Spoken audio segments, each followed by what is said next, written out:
Bonjour à tous, j'espère que vous allez bien. On se retrouve aujourd'hui pour un nouveau cours de la Masechet Brachot. On est au Daf Gimel Amud Bet, on est à la page 3b et on se trouve vers la fin de la page. Alors, on avait parlé la semaine dernière du mot Nechef. On se demandait si ça signifiait, si ça correspondait au soir ou au matin par rapport au schéma. Et donc, on va continuer un petit peu sur cette discussion. Alors, la Gemara nous dit Nechef Horta ou. Est-ce que Nechef, ça désigne le soir? Ah, Nechef, Sarfaou. Pourtant, ça signifie le matin, dire-t-il, parce qu'on a un verset qui nous dit Vayakem David à Genève. Mais à Nechef, Vadaerev Marata. Et David à Meller, bâti il a battu ses ennemis du Nechef jusqu'au soir du lendemain.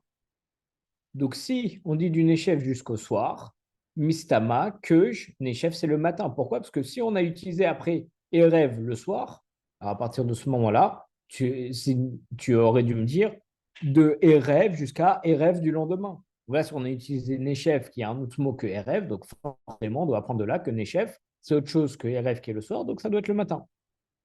Maïla Mesarfavad Laïla, n'est-ce pas qu'il les a combattus du matin jusqu'au soir? Donc, que Nechef, donc ça signifie bien le matin. L'eau. La camarade nous dit non. Mais Horta et Adorta. En réalité, il les a bien combattus du soir de la veille jusqu'au soir suivant.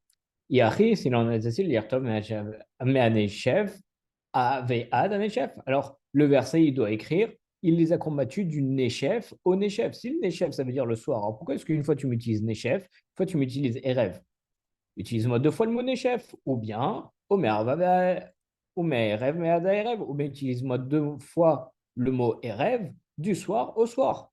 Mais ne m'alterne pas entre le mot Nechef et Erev, utilise-moi le même mot. Et là, Marava, alors Rava, il nous dit très nafshe à vous. Il y a deux significations en réalité du mot Nechef. Nechef Laïla, Vataï Yamama. Ça peut parler du moment où la nuit elle part et le jour arrive, c'est-à-dire vers la fin de la nuit. Mais Nechef Limama, Veat Laïla, ou bien le moment où le jour il part et la nuit arrive. Donc, c'est pour ça que c'est pas une contradiction, justement, parce qu'on avait cité avant un autre passage qui utilisait Nechef. C'est pas une contradiction parce que on peut l'utiliser dans les deux sens. En réalité, Nechef, ça signifie le moment où on passe de l'un à l'autre, de la nuit au matin, ou bien le moment où on passe du matin à la nuit. Donc, à partir de ce moment-là, comme Nechef, on peut le traduire par moment de passage, donc ça peut correspondre aussi bien au jour que à la nuit. Donc de là, on voit qu'en réalité, ça correspond bien donc au final à la nuit. Je dis pas de bêtises. Ouais, donc cette fois-ci, ça correspond à la nuit. Tac, d'accord. Alors là, c'est ma partie préférée de toute la Maseret Brachot. C'est un petit enseignement, c'est un chidouche extraordinaire. D'ailleurs, qui tombe à pic parce qu'il est parfait pour Pessah. D'ailleurs, c'est beau parce que c'est notre dernier cours avant Pessah, parce que Pessah c'est lundi et notre cours c'est le mercredi. Donc extraordinaire. Écoutez bien ça. Mais David, mais Yavayada, Palgad de Laïla et Matz. Est-ce que David, il pouvait vraiment savoir c'était quand le milieu de la nuit? Parce que Ashta Moshe Rabbeinu lo hayada. Parce que Moshe Rabbeinu lui-même, il ne savait pas c'était quand le moment de la nuit. Dire-t-il, comme il est écrit, Karatzot alayla ani yotze betor Mitzrayim. Vers minuit, je sortirai à travers l'Égypte. Donc Moshe Rabbeinu, lorsqu'il a prévenu les Juifs et les Égyptiens en disant, parlant de Yetziat Mitzrayim, la sortie d'Égypte, il leur a dit, Karatzot alayla, vers minuit. De là, on apprend, Maï Kechatzot, ça veut dire quoi Kechatzot vers minuit, et les Madamar, les Kedusha Bercho, Kechatzot. Alors, si tu veux dire que c'est Akadosh Baruch Hu qui a dit à Moshe Rabbeinu, je vais vous sortir vers minuit, alors Mika, ça fait Kamesh, Mashma.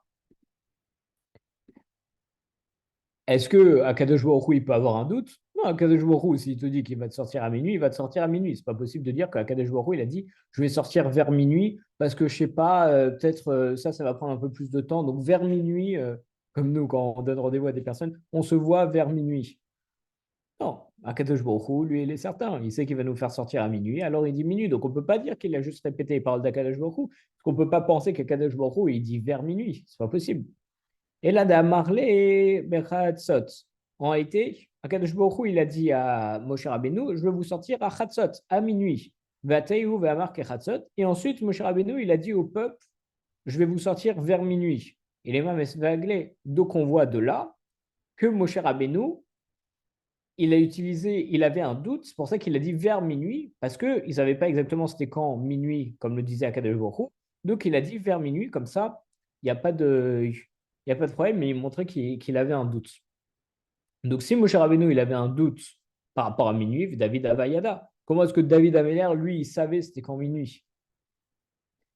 David Simana avalé. Parce qu'en réalité, David Améler, il avait un signe pour savoir c'était quand minuit. Dama Rabara Barbizna, Rabbi Shimon Chassida, Kinor Ayata Lui chez David. En réalité, il y avait une harpe qui était suspendue au-dessus du lit de David. Et lorsque minuit arrivait, Barouar Sephoni Venoshimba. Il y avait un vent du nord qui venait, qui soufflait dans la harpe, Umagea Meala, et elle jouait d'elle-même. Miyadava Omed, et c'est à ce moment-là que David Améler, il se levait, parce que ça se passait à minuit. C'est à ce moment-là qu'il se levait, comme on avait vu dans les passages précédents. Vosek Batora allé à Moudachar, et qui commençait à étudier la Torah jusqu'à la lueur de l'aube. Kevan Shala Moudachar, et lorsqu'il y a eu c'est à Moudachar qu'il y a la lueur de l'aube. Nechnasa Avrahami Israël et les sages d'Israël, ils entraient chez le roi David. Amrolo, il lui disait, Adonnez-nous Melech Amerai Israël Srechem Parnassa.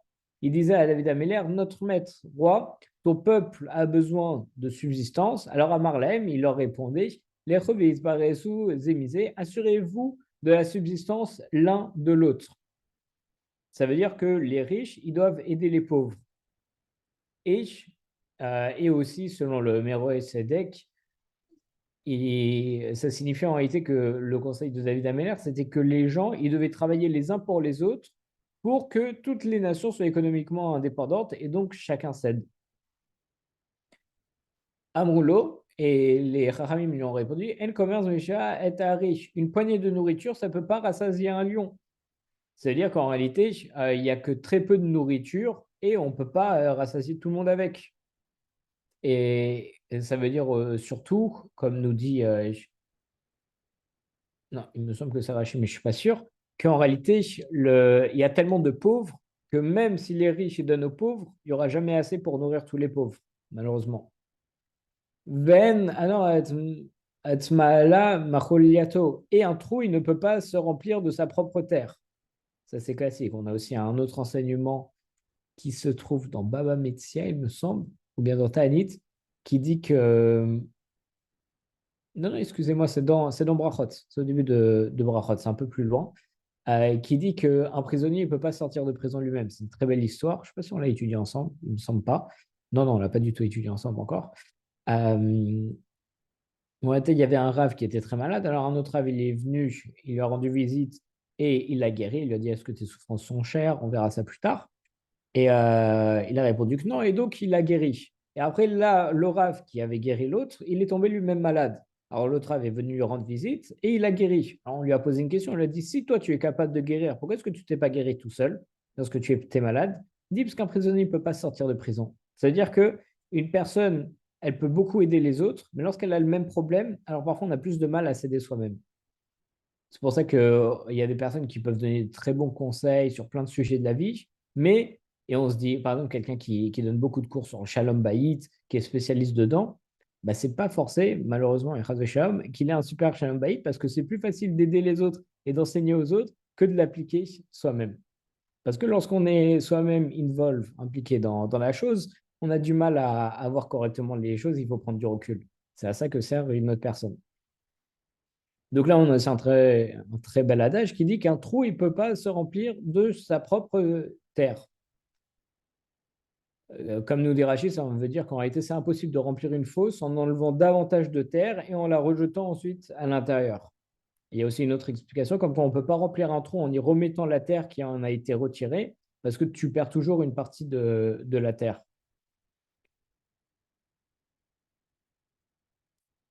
Et donc ça, en fait, pourquoi est-ce qu'ils citent ça les Rahamim? Pour dire que entre guillemets, les riches qui ont creusé un trou parce qu'ils ont pris de la terre, ça signifie la richesse. Ils ont creusé, ils ont pris de la terre. bah, même s'ils remettent toute leur richesse dans le trou, et ça ne sera jamais équivalent à ce qu'ils avaient pris au début, et donc ils ne pourront pas aider tout le monde. Alors, à Marlahem, David Ameller il leur a dit, allez et mettez la main sur les troupes étrangères qui se trouvent dans le pays. Ça veut dire, parce qu'en réalité, il y avait des troupes d'Amalek qui les avaient pillées, etc. Cette époque, et donc il a dit, allez les trouver et pillez-les de nouveau, faites la guerre. Alors, immédiatement, ils sont allés prendre conseil auprès d'Achitophel, on va voir c'est qui. Ensuite, ils ont consulté le Sanhedrin, mais ils ont ensuite interrogé les Urim Betumim. On sait que les Urim Betumim, c'était le Kohen Gadol qui avait sa plaque avec une pierre par tribu, donc 12 pierres précieuses. Et lorsqu'on avait une question à poser à Kadosh Baruch Hu, les pierres, elles s'allumaient pour avoir la réponse, avec des lettres, etc.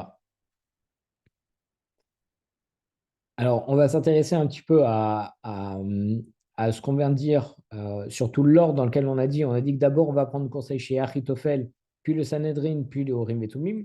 Et juste après, on reviendra à l'enseignement très harif, très chidouche, très beau que je voulais vous enseigner. Ça revient juste après dans la Gemara. C'est parce que c'est pas fini l'histoire de Moshe. Amar Rabbi Yosef. Rabbi Yosef, il a dit, Maïkra, qu'est-ce que c'est ce verset qui dit, Achitophel, et Gadam ben Yehoyada, Ve'avecha, Ve'eshav, Ve'sava, le Melach Yoav. Il y a un verset qui nous dit qu'une fois qu'on a consulté Achitophel, il y a Benayahu, le fils de Yehoda, qui est venu, et Viatar, le commandant de l'armée du roi Yoav, qui est venu par la suite. Et donc, on voit que les rôles respectifs d'Achitophel, Benyaméo et Itafar, ils sont identifiés, parce que Achitophel, c'est Yoetz, Achitophel, c'était le conseiller, Vechen Omer, comme il est dit, Vatzat Achitophel, Asher Yad, Veyamim, Aem Kaasher, Yishal, Ish, Bidvar et Elohim. Et le conseil d'Achitophel prodigué en ces temps-là, il était comme si quelqu'un demandait la parole de Dieu, donc on voit qu'il était conseiller. On passe à la page suivante. Kenayu ben Yehuda, c'est Sanhedrin. Ben Yahu, fils de Yehuda, c'est le Sanhedrin. Ben Viatam, et l'Urim Vetumim. Et Viatam, c'était les Urim Vetumim. Vechen Omer, comme il est dit, Ben Yama, Ben Yoshua, la Verche, Achitophel. Ve Pliti. Excusez-moi, j'ai un peu de mal à lire parce que je regarde des photos en réalité. Et Ben Yahu, le fils de Yehuda, sur le Kériti, sur le Peliti. Donc en réalité, c'est Periti et Keriti et Peliti, c'est les autres noms de Urim Vetumim. Donc on voit de ce verset qu'on consulte d'abord le Sanhedrin, puis les Urim Vetumim. Donc on voit que ça correspond bien à l'enseignement qu'on a vu avant.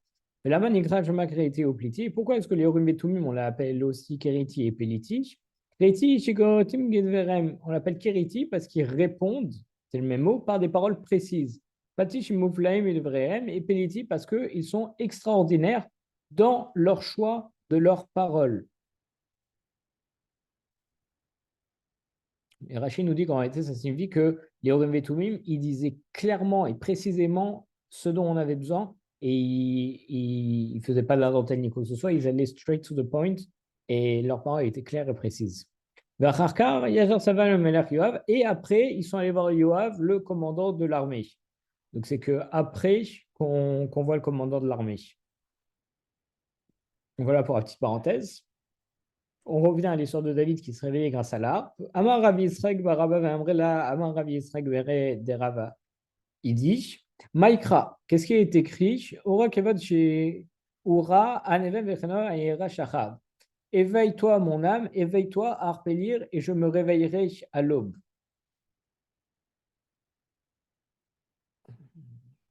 Oui, donc excusez-moi, ça c'est en fait on a ramené une preuve comme quoi David Ameller il se réveillait bien, il se réveillait bien grâce à son harpe.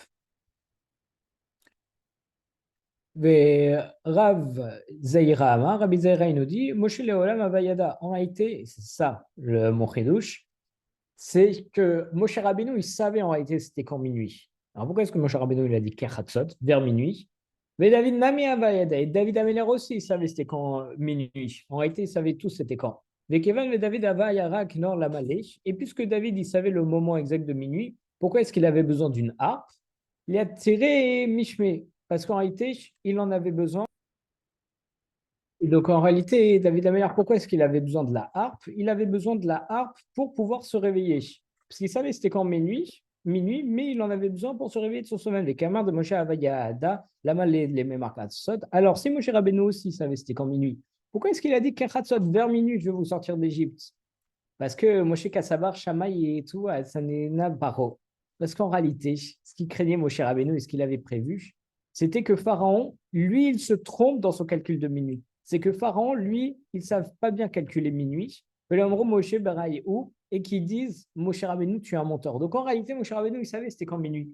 Mais c'était les astrologues, lorsqu'ils vont calculer minuit, ils vont peut-être se tromper.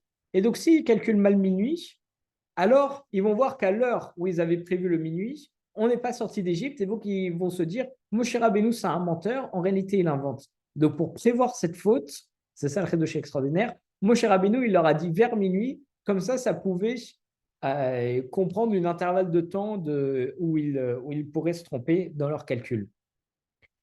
D'Amarmar, comme Mar a dit, Lama Adeshonel Omar Enoyoda, habitue ta langue à dire je ne sais pas, Shema Atibara Vetaharu, de peur que tu ne sois pris pour un menteur.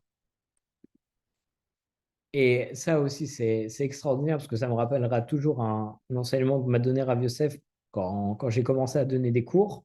Il m'a dit, lorsqu'on te pose une question et que tu ne sais pas, essaye pas de trouver la réponse pour répondre quelque chose. Bien entendu, il faut chercher la réponse, mais après. Il dit, mais là, si on te pose une question et que tu ne connais pas la réponse, dis je ne sais pas. Essaye pas de broder quelque chose ni quoi que ce soit. Dis je ne sais pas. Il dit, parce que même Rashi qui a commenté toute la Torah, tout le Talmud, etc., il y a des endroits où il commente un verset et il dit sur ce verset, je ne sais pas. Je ne sais pas pourquoi c'est comme ça. On dit que c'est extraordinaire parce que Rashi, s'il ne commente pas un verset, on ne s'en rendra même pas compte. Il a commenté tellement de versets, on ne se rend pas compte s'il y a deux mots qu'il n'a pas commenté. Mais quand même, avec son humilité, il commente en disant je ne sais pas quoi dire dessus. Et c'est ça la force, et c'est là où il faut savoir dire je ne sais pas. D'ailleurs, Rav Yosef m'a aussi appris autre chose. Alors, je ne me souviens plus exactement de l'enseignement, mais il a dit il y a un Rav, à chaque fois avant de lui poser une question, il répondait jamais tout de suite.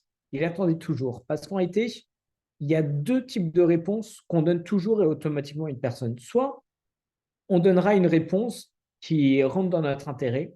C'est-à-dire si quelqu'un nous demande qu'est-ce qu'on pense sur le fait qu'il doit faire l'Alia ou pas, aller partir en Israël, alors automatiquement, la première réponse qu'on donnerait, ça serait une réponse qui rentre dans notre propre intérêt. C'est-à-dire si cette personne, elle m'aide beaucoup en France, alors automatiquement, je vais lui broder une réponse en lui disant non, parce qu'en réalité, ça sert à mon intérêt.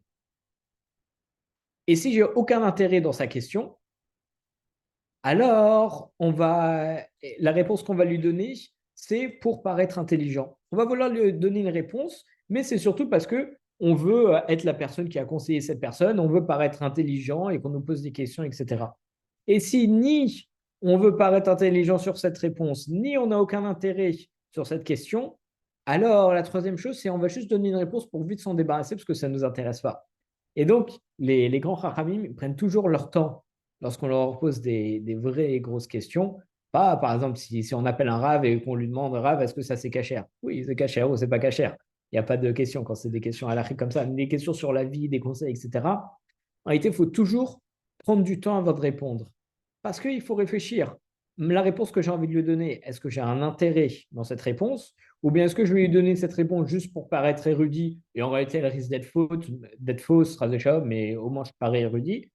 Ou bien est-ce que je ne vais pas donner une réponse juste pour m'en débarrasser parce que ça ne m'intéresse pas et je vais l'emmener dans une mauvaise voie à cause de ça, shalom. C'est pour ça qu'il faut toujours bien se poser, bien faire attention à ce qu'on dit et ça ne sert à rien de se presser. Parfois, des réponses comme ça et des questions, ça peut changer toute une vie chez des personnes. Alors, il faut bien peser le pour et le contre, être sûr qu'on se détache totalement de tout intérêt et qu'on soit totalement pour la personne face à nous lorsqu'elle nous pose une question et dans son intérêt à lui et pas dans le nôtre ni quoi que ce soit d'autre. Et on se retrouve Bezrat Hachem la semaine prochaine. On va s'arrêter là pour aujourd'hui. Kol Tov.